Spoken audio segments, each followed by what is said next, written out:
ओम दुंग दुर्गाय नमः। जय माता दी दोस्तों, आपके अपने चैनल धर्म साधना में आपका बहुत बहुत स्वागत है। माँ भगवती दुर्गा की कृपा आप और आपके पूरे परिवार पर सदा सर्वदा बनी रहे। दोस्तों, नवरात्रि में पहला दिन बहुत महत्वपूर्ण होता है। आज के दिन हम माँ भगवती दुर्गा की स्थापना अपने घर में करते हैं। घर के ईशान कोण में चौकी की स्थापना करके माँ दुर्गा को स्थापित करके हम कलश की स्थापना करते हैं, अखंड दीपक प्रज्वलित करते हैं, माँ का आवाहन करते हैं। तो प्रथम दिन बहुत महत्वपूर्ण होता है, माँ भगवती दुर्गा के स्वागत का दिन होता है। और शास्त्रों के अनुसार अगर हम नवरात्रि के पहले दिन कुछ विशेष कार्य कर लेते हैं तो इससे माँ बहुत ही शीघ्र प्रसन्न हो जाती हैं और फिर हमारी जो भी पूजा होती है, प्रार्थना होती है, माँ उसे बहुत शीघ्र स्वीकार करती हैं और हमारे जीवन में आने वाली समस्त बाधाओं को दूर करती हैं, समस्त कामनाओं को पूर्ण करती हैं।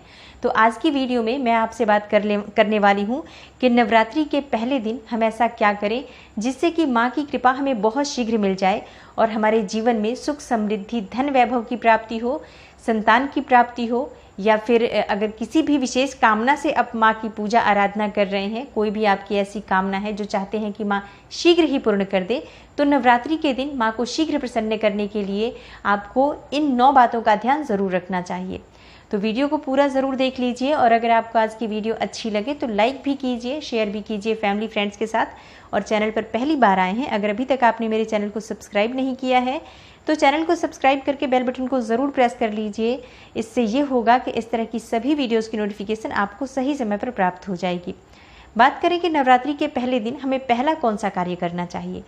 घर की छत पर आज हमें झंडा ज़रूर लगाना चाहिए। झंडा मतलब ध्वजा, जो कि लाल रंग का त्रिकोण झंडा होता है और उसके ऊपर ओम बना हुआ हो, जय माता दी लिखा हुआ हो। ये मार्केट में बहुत आसानी से मिल जाते हैं, नहीं तो आप घर पर भी स्वयं से बना सकते हैं। तो एक झंडा त्रिकोण आप लेकर माँ को पहले दिन उनके चरणों में अर्पित कीजिए जब पूजा कर रहे हैं सुबह तो, और उसके बाद पूजा के बाद वो झंडा अपने घर की छत पर लगा दीजिए। कहाँ लगाना है इस झंडे को? घर के ईशान कोण में, यानी कि उत्तर पूर्व के कोने पर। अगर वहाँ पर जगह ना हो तो आप उत्तर दिशा में इस झंडे को लगा सकते हैं। जहाँ भी आप ये ध्वजा लगाते हैं, इसके साथ आप ध्यान रखें कि आप वहाँ पर एक दीपक ज़रूर प्रज्वलित करें झंडा लगाते समय। इससे क्या होगा? इससे यश की वृद्धि होती है। देखिए, जब हम झंडा अपने घर पर लगाते हैं जो कि हमेशा लहराता रहता है, तो ये इस बात का सूचक है झंडा कि आपको जीवन में सफलता की प्राप्ति होगी, यश की प्राप्ति होगी, मान प्रतिष्ठा की प्राप्ति होगी, समस्त प्रकार के सुखों की प्राप्ति होगी। मान सम्मान, यश, प्रतिष्ठा, वंश की वृद्धि, धन की वृद्धि, सुख समृद्धि, सभी प्रकार की जो चीज़ें हैं वो प्राप्त हो जाती हैं। ऐसे लहराता हुआ झंडा आपके घर पर शुभता की सूचना है। इसलिए आज नवरात्रि के पहले दिन आज आपको अपने घर के ईशान कोण में एक लाल रंग का झंडा ज़रूर लगाना चाहिए। अगला जो कार्य है नवरात्रि में पहले दिन आपको ज़रूर करना है, वो है घर के मुख्य द्वार पर तोरण लगाना। अब तोरण क्या होता है? देखिए, आम के पत्ते लीजिए। जब हम पंचपल्लव के लिए भी आम का पत्ता लेते हैं, वही आम का पत्ता चाहिए हमें, और थोड़ा सा अधिक मात्रा में आप लेकर आइए। उसे साफ धो लीजिए। धोने के बाद उस पत्ते के ऊपर आपको श्रीम लिखना है। हर पत्ते पर आप श्रीम लिखिए और जितना भी बड़ा आपका मुख्य द्वार हो उसके अनुसार एक धागा लेकर, और लाल धागा ले सकते हैं, पीला धागा ले सकते हैं, इस प्रकार से किसी भी रंग का धागा लेकर आप इन सभी पत्तों को एक माला के स्वरूप में बना लीजिए और उसके बाद ये अपने घर के मुख्य द्वार पर लगा दीजिए। श्रीम लिखा हो हर पत्ते पर, कुमकुम से लिख दीजिए या हल्दी से लिख दीजिए, इसे लगा दीजिए। इससे क्या होगा? देखिए, जब भी आप किसी दरवाजे पर कहीं तोरण लगा हुआ देखते हैं, आपको क्या लगता है? पहले ही सूचना में ये लगता है कि इस घर में कोई शुभ या मांगलिक कार्य हुआ है। तो घर पे लगा हुआ तोरण, घर के मुख्य द्वार पर लगा हुआ तोरण आपके घर में शुभता की सूचना देता है, मांगलिक कार्य की सूचना देता है, इस बात की सूचना देता है कि आपके घर में देवी विराजित हैं। तो बहुत महत्वपूर्ण होता है नवरात्रि के पहले दिन घर के मुख्य द्वार पर तोरण लगाना, और इसका बहुत ही शुभ फल भी हमें प्राप्त होता है। अगला जो कार्य है, तीसरा कार्य जो हमें नवरात्रि में ज़रूर करना चाहिए, वो है अखंड दीपक प्रज्वलित करना। देखिए, अगर घर में हम अखंड दीपक प्रज्वलित करते हैं तो अखंड दीपक प्रज्वलित करने से मन की कोई भी कामना हो, अगर आप सोचकर और मन में धारण करके अखंड दीपक प्रज्वलित करते हैं तो आपकी कामना बहुत शीघ्र पूर्ण होती है। लेकिन इसके अलावा दीपक इस बात का प्रतीक है कि आपके घर में किसी भी प्रकार की नकारात्मक ऊर्जा अब प्रवेश नहीं करेगी। दीपक इस बात का प्रतीक है कि आपके जीवन में किसी भी प्रकार की नकारात्मक ऊर्जा प्रवेश नहीं करेगी और मन से, घर से, हर तरह से नकारात्मक ऊर्जा को दूर करता है दीपक। इसलिए अखंड दीपक नवरात्रि में पहले दिन से लेकर और 9वीं तिथि तक प्रज्वलित किया जाता है, जिससे कि शुभता का घर में वास हो, सकारात्मक ऊर्जा का घर में वास हो। और जहाँ पर सकारात्मक ऊर्जा होती है वहाँ पर सुख समृद्धि धन वैभव की प्राप्ति होती है। माँ भगवती वहीं वास करती हैं जहाँ सकारात्मक ऊर्जा रहती है।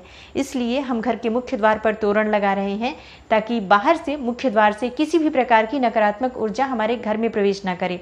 इसके अलावा जब हम दीपक प्रज्वलित कर रहे हैं तो हमारे विचारों में किसी प्रकार की नकारात्मक ऊर्जा ना हो, इसके लिए हम प्रज्वलित कर रहे हैं। जब हम पूजा प्रार्थना कर रहे हैं, मंत्र जप कर रहे हैं, निर्विघ्न उसे हम पूर्ण कर पाएं, इसके लिए अखंड दीपक प्रज्वलित किया जाता है। लेकिन अगर आप किसी भी कारणवश अखंड दीपक प्रज्वलित नहीं कर पाते हैं तो सुबह शाम दोनों समय जब माँ की आराधना करें तब आपको शुद्ध घी का दीपक जरूर प्रज्वलित करना है। और सुबह शाम दोनों समय अपने घर में लौंग और कपूर की आरती जरूर कीजिए, जिससे कि घर में नकारात्मक ऊर्जा ना रहे और घर में सकारात्मक ऊर्जा का वास बना रहे। अगला जो कार्य है नवरात्रि में आपको जरूर करना चाहिए वो है कलश की स्थापना। और देखिए दीपक में एक और बात का ध्यान रखिए, फिर हम कलश की स्थापना की बात करते हैं। दीपक में अगर आप घी का दीपक प्रज्वलित कर रहे हैं तो उसे आपको माँ भगवती दुर्गा की मूर्ति के दाईं तरफ रखना होता है। और अगर आप तिल तेल का दीपक प्रज्वलित करते हैं तो माँ भगवती दुर्गा के बाईं तरफ आपको तिल तेल का दीपक रखना चाहिए। तो इस प्रकार से दीपक का आप ध्यान रखें। जब भी आप तिल तेल या फिर घी का दीपक प्रज्वलित करते हैं तो उसे सही दिशा में सही स्थान पर रखना चाहिए। और अगला जो कार्य है घट स्थापना करना, यानी कलश की स्थापना करना। देखिए कलश की स्थापना जब हम करते हैं नवरात्रि में तो कलश में हम सभी देवी देवताओं का आवाहन करते हैं। सभी देवी देवताओं का पूजन माँ भगवती के साथ ही हम प्रतिदिन करते हैं। इस प्रकार से जब 9 दिनों तक लगातार हम समस्त देवी देवताओं का पूजन करते हैं, घर में आवाहन करके विधि विधान से विशेष रूप से हम उनकी आराधना करते हैं। क्योंकि जब हम माँ का पूजन करते हैं पहले हम कलश का पूजन करते हैं, धूप दीप नैवेद्य सब चीज़ें हम माँ को अर्पित करते हैं विधि विधान से, और इसके साथ ही कलश को भी हम इसी प्रकार से अर्पित करते हैं। तो सभी देवी देवताओं की विशेष पूजा हम 9 दिनों तक कर रहे हैं, तो हमारे जीवन में किसी भी प्रकार की कोई बाधा हो वो दूर होती है और कोई भी हमारी विशेष कामना हो वो अवश्य पूर्ण होती है। तो कलश की स्थापना हमें ज़रूर करनी चाहिए अगर संभव हो तो। नवरात्रि के प्रथम दिन जो अगला ज़रूरी काम हमें करना है वो है जवारे बोना, यानी कि सप्त धान्य बोना, जो कि हम मिट्टी में थोड़े से जौ बोते हैं जो कि हरे हो जाते हैं, बहुत शीघ्र वो अंकुरित हो जाते हैं। और ये शीघ्र ही अंकुरित जब हमारे घर में ये अन्न होते हैं तो ये इस बात की सूचना देते हैं कि हमारे घर में सुख समृद्धि आने वाली है, हमारे घर में माँ भगवती विराजित हो चुकी हैं और घर में सुख समृद्धि धन वैभव सभी प्रकार की जो शुभता है उसका आशीर्वाद हमें माँ दे रही हैं। तो घर में अगर आप जौ बोते हैं, सप्तधान्य बोते हैं तो बहुत ही श्रेष्ठ माना जाता है। नवरात्रि के प्रथम दिन हमें ज़रूर ये करना चाहिए। और अगला जो शुभ कार्य है जो नवरात्रि के प्रथम दिन आपको ज़रूर करना चाहिए।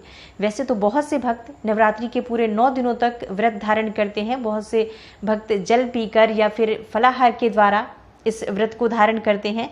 लेकिन अगर आप पूरे नवरात्रि व्रत धारण नहीं करते हैं तो नवरात्रि के प्रथम दिन आपको व्रत धारण जरूर करना चाहिए। नवरात्रि के प्रथम दिन और अंतिम दिन यानी 9वीं तिथि पर या अष्टमी तिथि पर आपको व्रत जरूर करना चाहिए।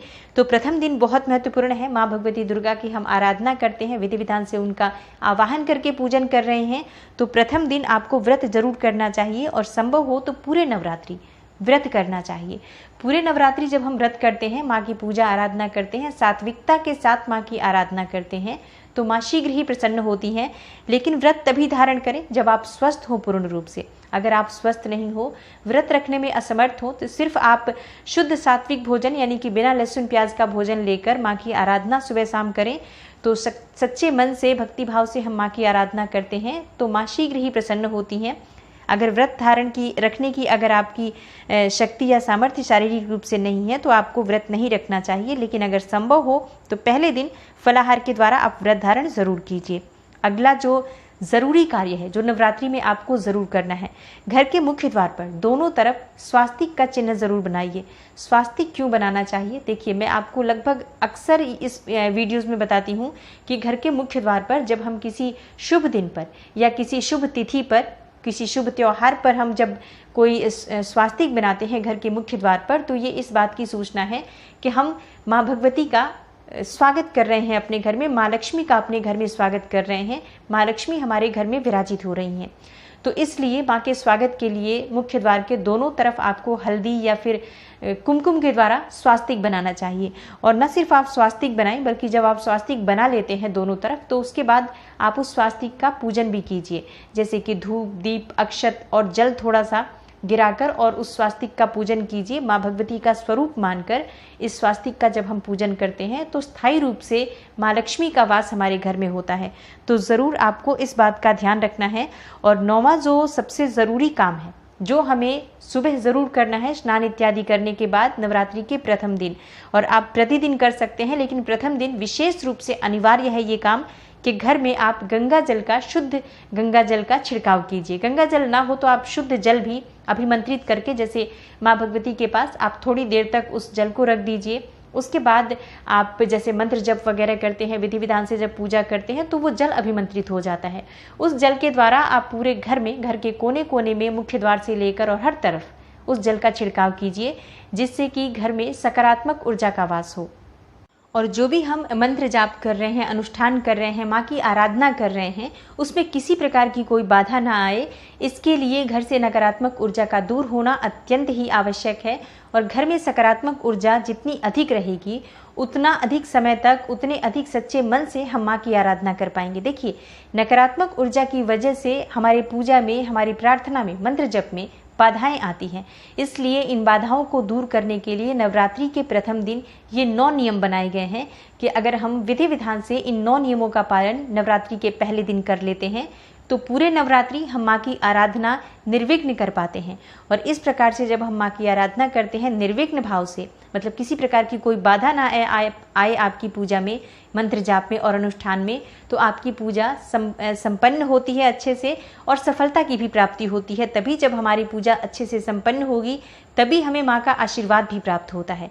इसलिए बहुत आवश्यक है इन नियमों का पालन नवरात्रि के प्रथम दिन करना। आशा करती हूँ आज की वीडियो आपके लिए अवश्य उपयोगी होगी।